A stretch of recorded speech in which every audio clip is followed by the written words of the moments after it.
Damos comienzo a un nuevo programa.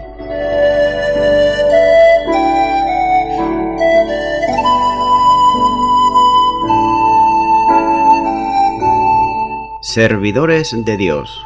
Quien te habla es Manuel Cornejo.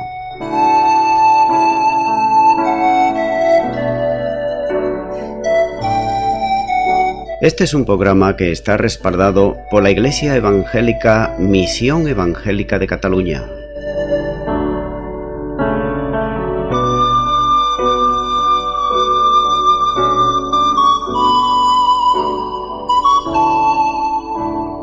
Estamos situados en la ciudad de Sabadell, en la avenida Matadepera número 239.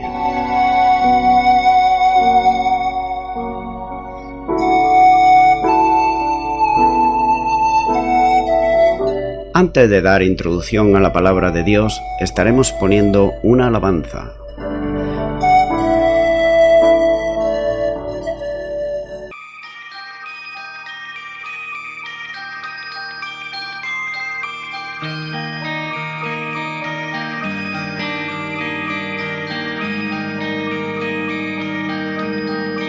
Quebrantado fuiste, oh Jesús, por mi rebelión.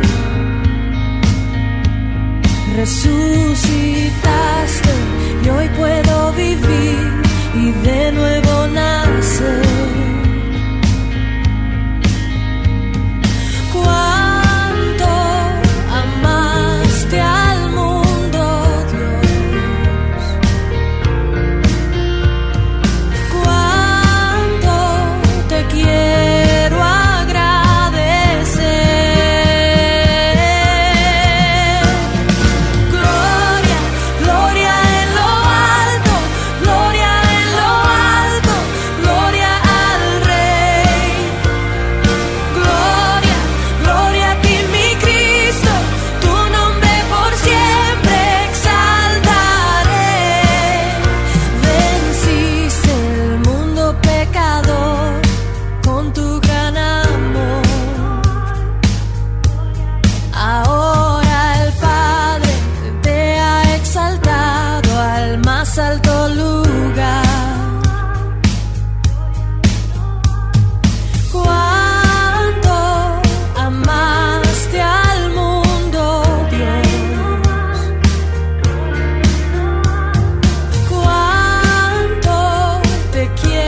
Y ya de nuevo tras la pausa musical estoy con todos ustedes para estar compartiendo la palabra de Dios, la Biblia, y lo voy a estar haciendo de una manera expositiva, versículo a versículo.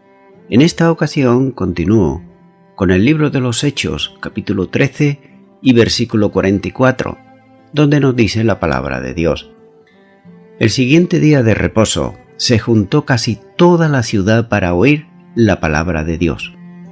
Sin duda, a lo largo de toda la semana, se había extendido por toda la ciudad lo ocurrido en la sinagoga el sábado pasado, despertando un gran interés en muchos. Esto trajo como consecuencia la afluencia masiva de gente a la sinagoga el sábado siguiente para oír al apóstol Pablo. Y posiblemente durante la semana muchos acudieron a ver a Pablo y a Bernabé y fueron instruidos por ellos en materia de fe, como así señala el versículo anterior. Por tanto, el propósito de la concurrencia no era otro que oír la palabra del Señor, y esta palabra de Dios, como se lee en algunos códices. Sin duda, la palabra de Dios fue predicada por Pablo y Bernabé en pequeños grupos interesados a lo largo de la semana, de modo que no se lee en algunos códices, como dice, la palabra del Señor se extendió por toda la ciudad. Por tanto, casi toda la ciudad se reunió y lo hizo para oír el mensaje de la palabra de Dios. Aquella multitud, congregada en la sinagoga el sábado, era un testimonio evidente de que Dios estaba obrando para alcanzar a muchos para Cristo. Continúo ahora con el versículo 45, donde nos sigue diciendo la palabra de Dios. Pero viendo los judíos la muchedumbre, se llenaron de celos y rebatían lo que Pablo decía, contradiciendo y blasfemando. Dice la primera parte de este versículo: pero viendo los judíos la muchedumbre, se llenaron de celos. La reacción de los gentiles, prosélitos, contrasta notablemente con la de los judíos, es decir, los líderes judíos y los responsables de la sinagoga. El mensaje de Pablo, pronunciado el sábado anterior, supuso para ellos un problema, al ver cómo cuanto enseñaban a los prosélitos dejaba de tener valor ante la exposición bíblica y la enseñanza del apóstol Pablo. Luego, el siguiente sábado, la multitud reunida para oír nuevamente la exposición de la palabra de Dios se hacía insoportable para los corazones endurecidos y además llenados de celos, ya que estos responsables de la sinagoga, como la gran mayoría de los religiosos de Israel, consideraban la esperanza del Mesías como una herencia nacional que les correspondía a ellos solo y de la que quedaban excluidos naturalmente todos los gentiles, a no ser que se hicieran prosélitos y abrazaran el judaísmo. Posiblemente, de mala gana, ellos concedieron la palabra nuevamente a los visitantes, es decir, a Pablo y a Bernabé. Entonces Pablo habló, y lo hizo con toda seguridad de Jesús, como única esperanza, y con ello ponía de manifiesto que el pretendido privilegio de Israel había llegado a su fin.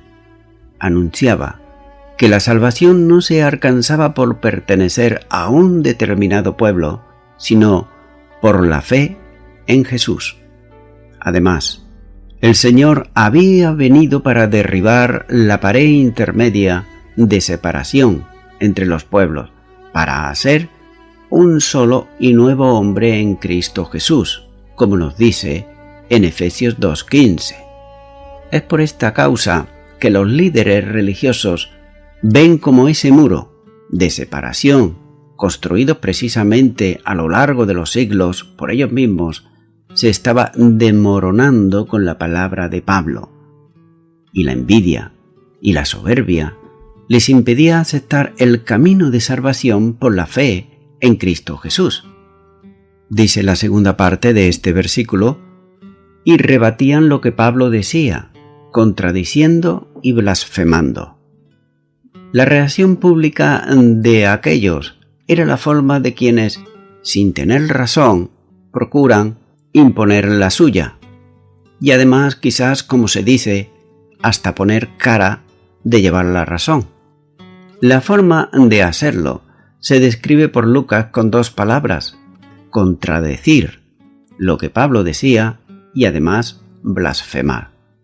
No se especifica en qué consistían aquellas blasfemias, pero con toda probabilidad consistían en decir a la gente que Jesús, a quien Pablo estaba predicando como Salvador, era un maldito de Dios, muerto en una cruz y por tanto colgado en un madero.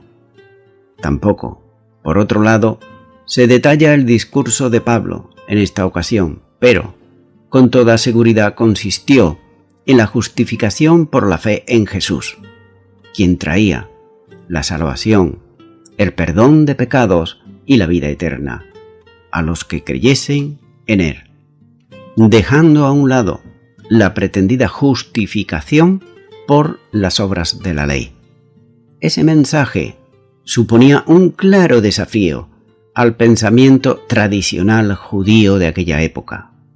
Si la salvación se alcanzaba por gracia, mediante la fe, y en esa forma están comprendidos en igualdad de condiciones tanto los judíos como los gentiles, entonces las prerrogativas arrogantes religiosos sociales que ellos mantenían con orgullo, como dice en este libro de los Hechos capítulo 10, versículo 28 y versículo 34, caían por su propio peso. Por eso, sin otro argumento más que el rencor y el celo, defendían su tesoro, rebatiendo las palabras de Pablo y blasfemando, es decir, hablando mal tanto de ellos como del Señor que les enviaba. Continúo con el versículo 46, donde nos sigue diciendo la palabra de Dios.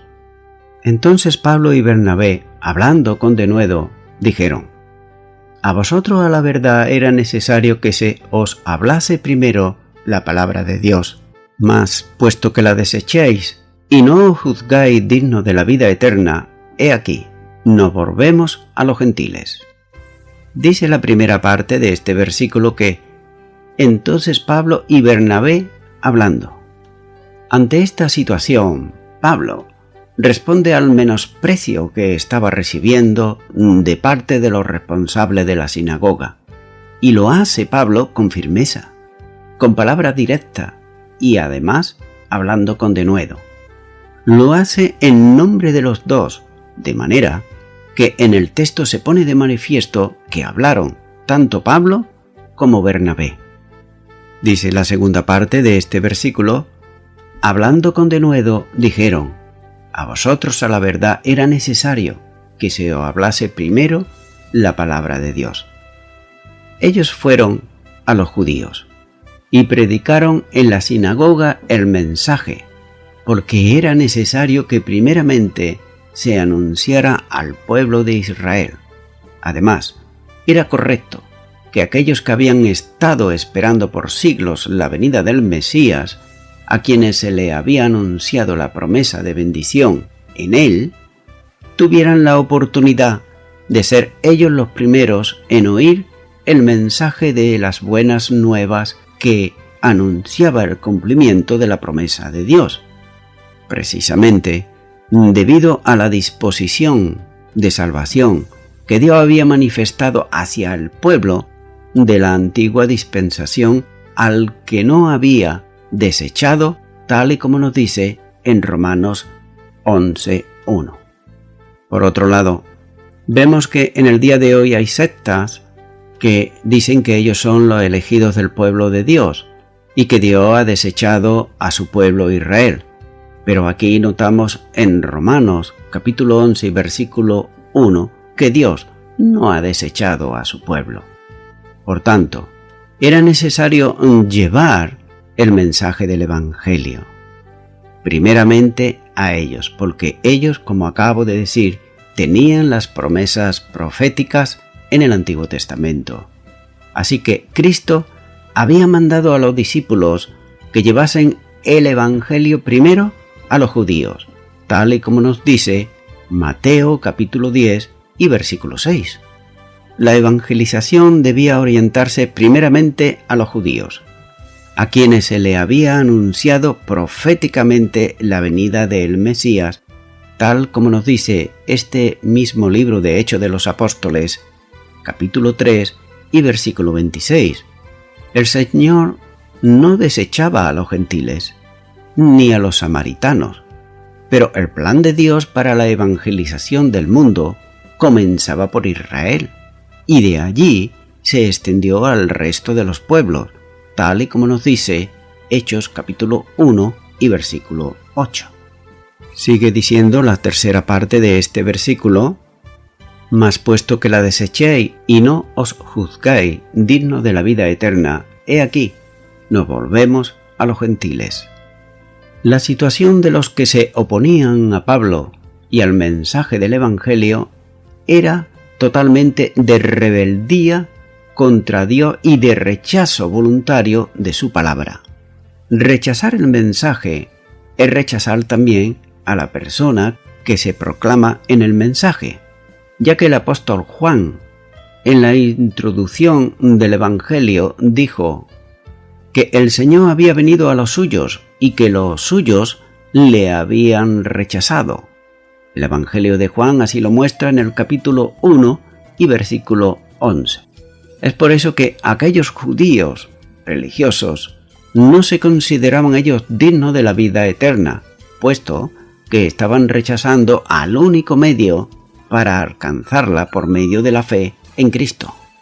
Por tanto, el apóstol Pablo, delante de toda la congregación, hace un anuncio que iba a suponer el cambio definitivo y radical de la acción misionera. Cuando dice, nos volvemos a los gentiles, la ruptura se había producido. Pablo se ponía al frente de la evangelización del mundo gentil. Él había sido llamado por el Señor para llevar el Evangelio a los gentiles. Había sido enviado para la misión de predicar el Evangelio a todos los hombres. Pero, dada la situación de rechazo que los judíos manifestaban del mensaje del Evangelio, su misión ahora se orientaba definitivamente hacia los gentiles. Continúa ahora con el versículo 47, donde nos sigue diciendo la palabra de Dios. Porque así nos ha mandado el Señor diciendo, te he puesto para luz de los gentiles, a fin de que seas para salvación hasta lo último de la tierra. No se trataba de una decisión personal movida por el sentimiento contra quienes se oponían o no se tenían por dignos de la salvación, no, sino que apelaba a las Escrituras, presentando la determinación de ir a los gentiles como el cumplimiento de lo que Dios ya había anunciado por el profeta Isaías. Cuando nos dice la palabra de Dios en Isaías capítulo 49 y versículo 6.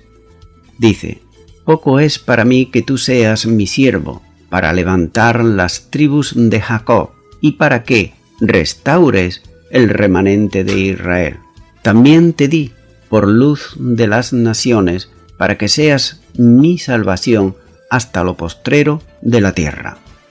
La respuesta a la Escritura, Pablo dice que eso era lo que el Señor les había mandado.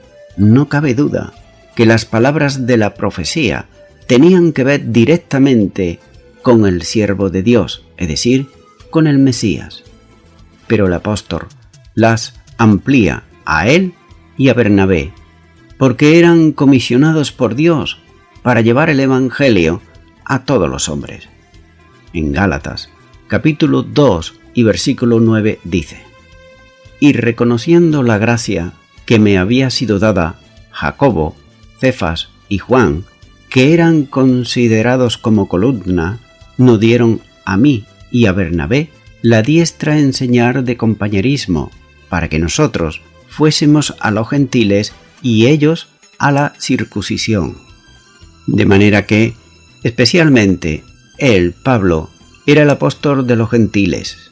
Por tanto, si ellos se volvían a los pueblos para llevar el mensaje del Evangelio que anunciaba la salvación por la fe en Cristo, el mismo Cristo que iba con ellos y era proclamado por ellos, se hacía luz a las naciones y salvación a todos hasta lo último de la tierra.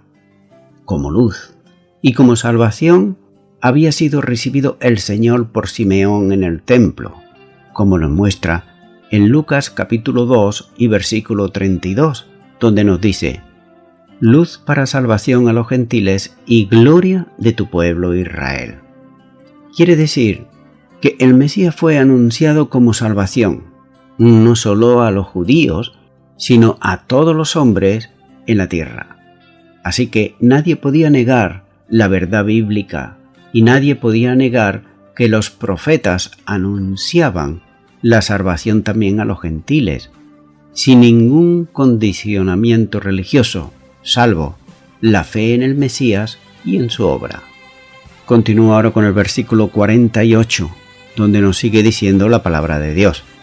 Los gentiles, oyendo esto, se regocijaban y glorificaban la palabra del Señor, y creyeron todos los que estaban ordenados para vida eterna. Nos dice la primera parte de este versículo que los gentiles, oyendo esto, se regocijaban y glorificaban la palabra del Señor, mientras los judíos, especialmente los de la sinagoga, se aireaban contra Pablo y contra Bernabé. Por otro lado, los gentiles estaban llenos de gozo, alabando la palabra del Señor. Es el contraste habitual en cada ocasión que se predica el Evangelio, ya que, para unos, el mensaje es contradictorio y lo rechazan, pero para otros, el mismo mensaje es la palabra de aliento, es la palabra de esperanza que ellos necesitaban y la aceptan de todo corazón. Es por eso que alaban a Dios por la salvación que le otorga en Cristo a todo aquel que cree. Los gentiles glorificaban la palabra del Señor y la habían aceptado con gran gozo. Dice la segunda parte de este versículo: y creyendo todos los que estaban ordenados para vida eterna. Los gentiles que creyeron fueron aquellos que estaban ordenados para vida eterna. Veamos esta parte del versículo con detenimiento. El verbo utilizado por Lucas y la forma verbal que aparece aquí es literalmente fueron ordenados o estaban ordenados para vida eterna. Este verbo es participio perfecto pasivo, ya que indica una acción llevada a cabo definitivamente en el tiempo y que se concreta en un momento determinado. En el pasado, Dios predestinó la salvación de los gentiles, como podemos ver en Génesis capítulo 12, versículo 1 y 3, cuando Dios le está dando ahí una promesa a su amigo Abraham. De manera que todos los que aceptaron el mensaje con fe, les fue otorgada la vida eterna. Ahora, ese mensaje era para todos, pero solamente lo aceptaron unos cuantos. Así que aquí aparece, una vez más, los dos aspectos de la salvación.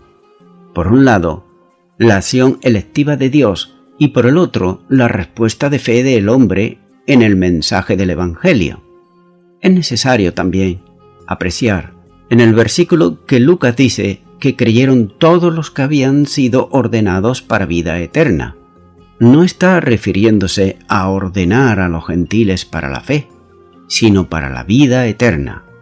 La vida eterna, que se refiere por la fe, está destinada por Dios para todos aquellos que creen en lo que está en la eterna elección en Cristo Jesús, como así nos muestra Efesios capítulo 1 y versículo 4, ya que sin que esto suponga una predestinación para condenación a quienes no estaban ordenados para salvación, puesto que tenían todos, absolutamente todos, la oportunidad de salvarse.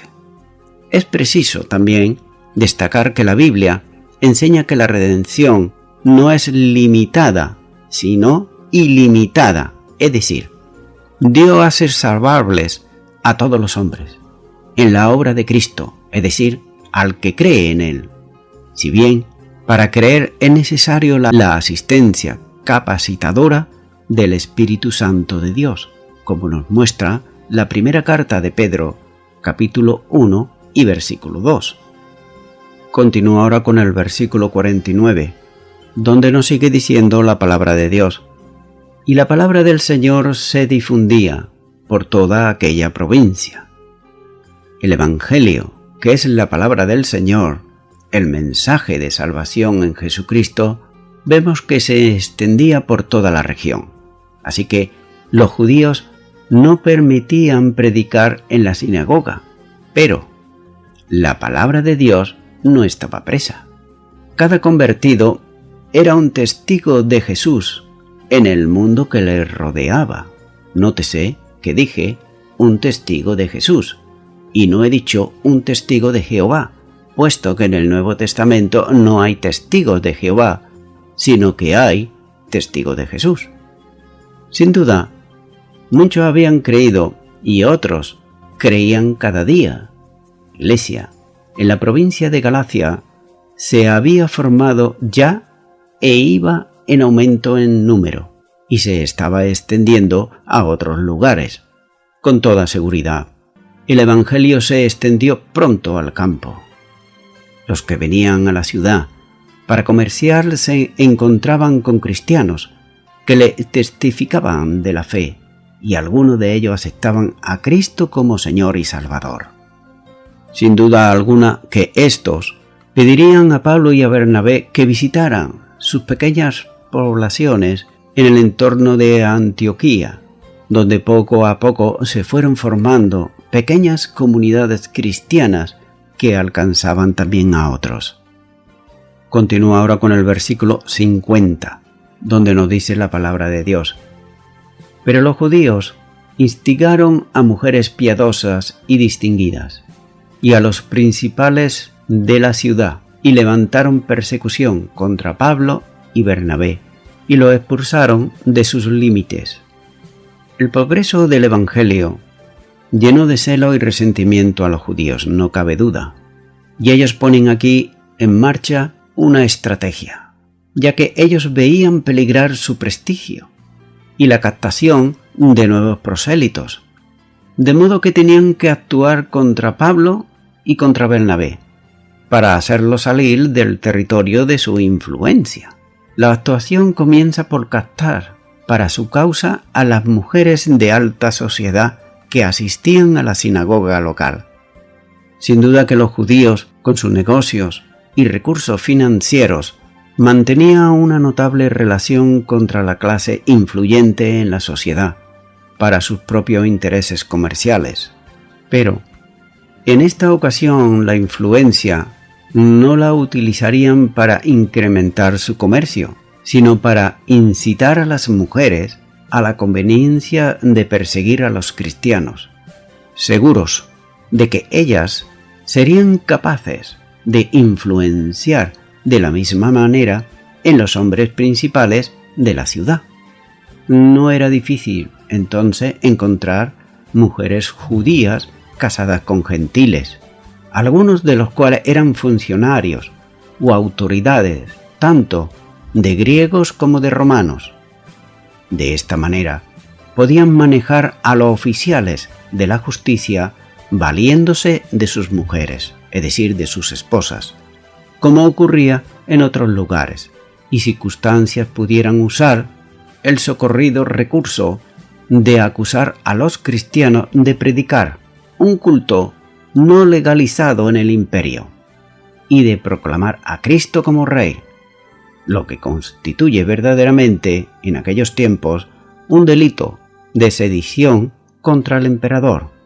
También es muy probable que los judíos consiguieran propio de sus actuaciones una situación de tensión social que hizo que los responsables del orden en la ciudad determinasen que lo mejor para aquella situación era que los líderes cristianos, Pablo y Bernabé, salieran de los límites de su jurisdicción, y comienza aquí la persecución desatada, ya que fue muy intensa. Y es muy probable también que uno de los 3 castigos de azotes que el apóstol Pablo menciona en sus escritos pudo tener lugar aquí, en Antioquía. Esa intensa persecución dejó marca en la memoria del apóstol hasta el punto de recordar aquel sufrimiento al final de su vida, cuando dice en 2 de Timoteo capítulo 3 y versículo 11: persecuciones, padecimientos, como los que me sobrevinieron en Antioquía, en Iconio, en Listra, persecuciones que he sufrido, y de todas me ha librado el Señor. Dice este versículo, y lo expulsaron de sus límites. Aquella persecución terminó con la expulsión de los 2 misioneros. Es cierto que ninguno de ellos había promovido conflicto en la ciudad, pero los judíos sabían cómo agitar la ciudad de modo que las autoridades romanas, que intentaban de cualquier modo mantener la paz en la ciudad del imperio, determinaron la expulsión de Pablo y Bernabé de los límites de la jurisdicción territorial de la ciudad de Antioquía. Sin duda, se trata de una situación temporal, porque los 2 regresarían pronto a la ciudad para consolar y edificar la iglesia fundada allí. Continúo ahora con el versículo 51, donde nos dice la palabra de Dios: ellos entonces, sacudiendo contra ellos el polvo de sus pies, llegaron a Iconio. Tenemos aquí una vivida descripción de las costumbres judías que simboliza una renuncia de personas o cosas. Los fariseos, por ejemplo, cuando abandonaban suelo gentil, sacudían el polvo de sus pies y así demostraban que no se habían contaminado. Sin embargo, Pablo y Bernabé manifiestan su objeción no en contra de los gentiles, sino en contra de los judíos. Usan este acto simbólico de sacudir el polvo de sus pies para indicar que no tienen nada que ver con los judíos de Antioquía y de Pisidia. Los misioneros ahora abandonan la región de Pisidia y la ciudad de Antioquía y viajan en dirección este, hacia Iconio. Esta ciudad es conocida en el presente como Konya. Fue parte de Frigia, aun cuando ésta está en límite con Licaonia, situada en una llanura que estaba rodeada por fértiles campos que recibían suficiente agua de corrientes que fluían de las montañas cercanas. Era un centro comercial que servía a la comunidad agrícola de esa área. Y continúa ahora con el versículo 52, el último ya de este capítulo 13, donde dice: y los discípulos estaban llenos de gozo y del Espíritu Santo. Lucas cierra este segmento de su relato acerca del primer viaje misionero describiendo la actitud de los cristianos de Antioquía. Él dice: los discípulos fueron llenos con gozo y del Espíritu Santo. Como es costumbre en Hechos, Lucas llama discípulos a los recién convertidos al cristianismo, es decir, gente que estaba aprendiendo, discípulos o aprendices que están aprendiendo. Se esperaría que estos noveles creyentes se sintieran desanimados por la partida de Pablo y de Bernabé, pero en lugar de ello están llenos de gozo y también del Espíritu Santo. Dios llena el vacío creado por la repentina salida de los maestros dándole el don del gozo, el cual es un fruto del Espíritu Santo, como nos dice en Gálatas capítulo 5 y versículo 22.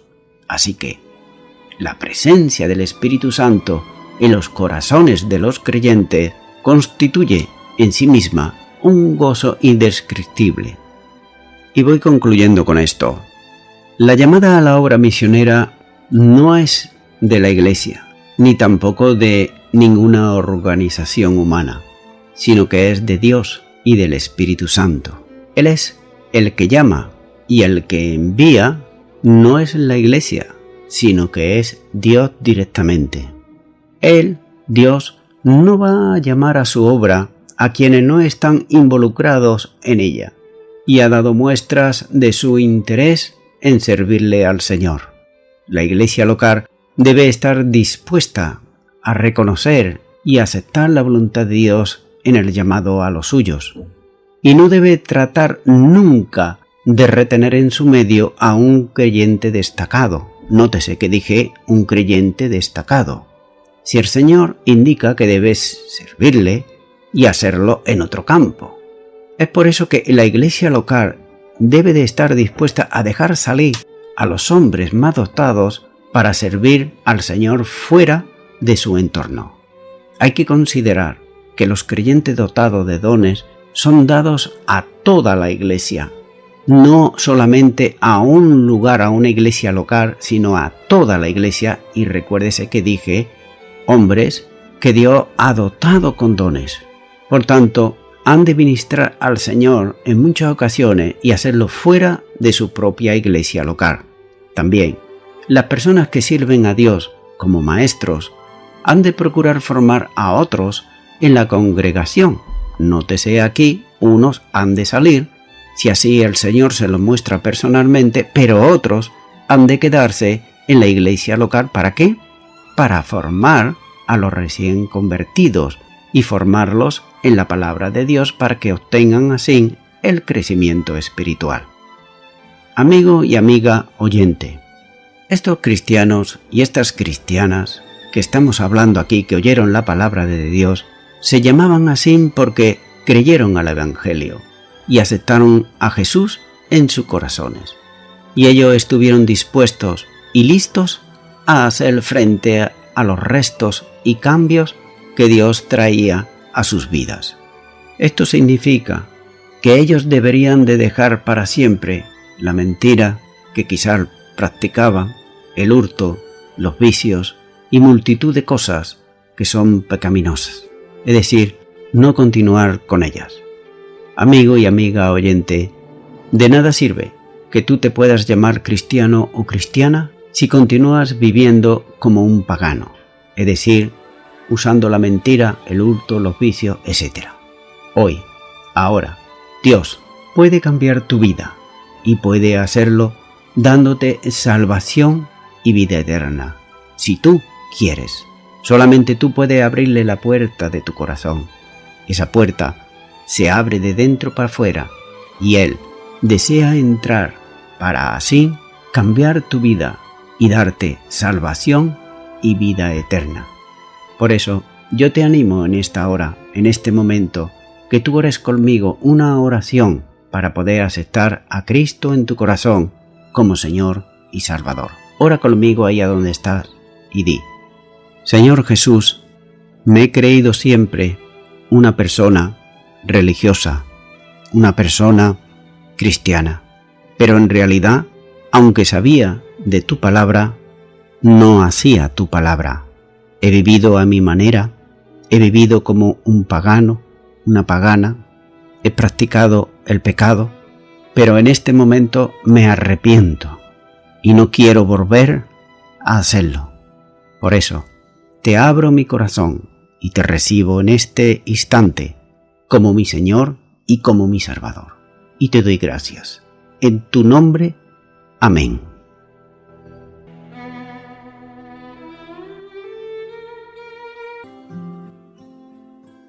Amigo y amiga oyente, si tú has hecho esta oración de todo tu corazón, te recomiendo que comiences en primer lugar a orar a Dios en el nombre de Jesucristo.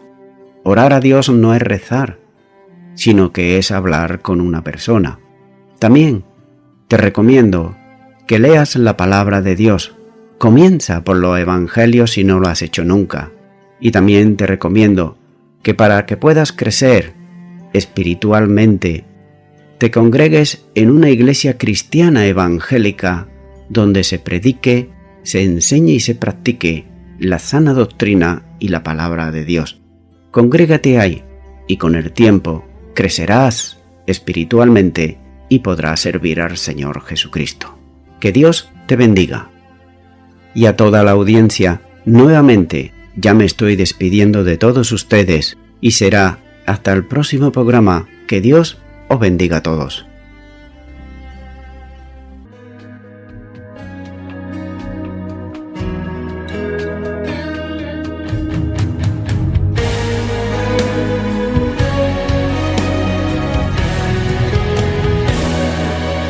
Aférrate a la fe que mueve las montañas, la fe que se abre paso en la multitud y toca el manto de Jesús. Aférrate a la fe que hace el mar abrirse, la fe que no ve lo imposible y se decide a conquistar. Dios está esperando que puedas creer, que si crees que Él es capaz de obrar en tu dificultad, Dios hoy va a hacer un milagro en ti. Prepárate a recibirlo, que el cielo se tendrá que abrir, porque ha dicho Dios que te va a bendecir. Dios hoy va a hacer un milagro en ti. No dudes, mantente creyendo, que para aquel que cree posible todo es. Y hoy un milagro en ti Dios va a hacer.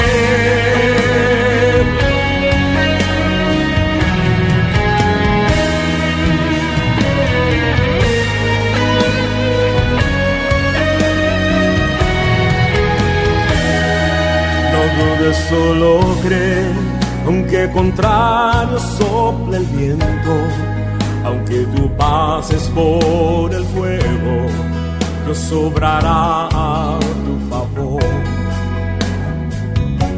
Aférrate a la fe, remonta el vuelo como águila, y aunque cansada estén tus alas, fuerzas del cielo tú recibirás.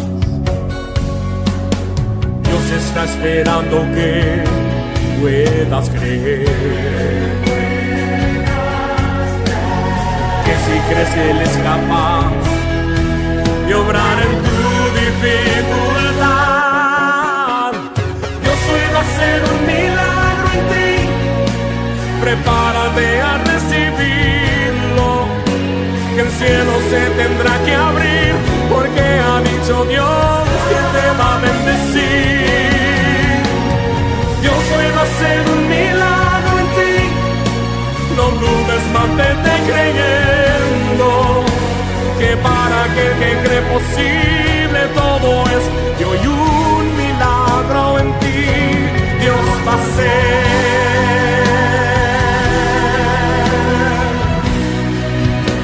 Milagro va a hacer.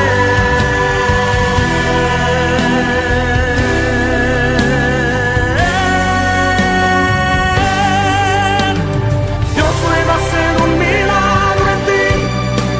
Prepárate a recibirlo, que el cielo se tendrá que abrir, porque ha dicho Dios que te va a bendecir. Dios hoy va a hacer un milagro en ti. No dudes, mantente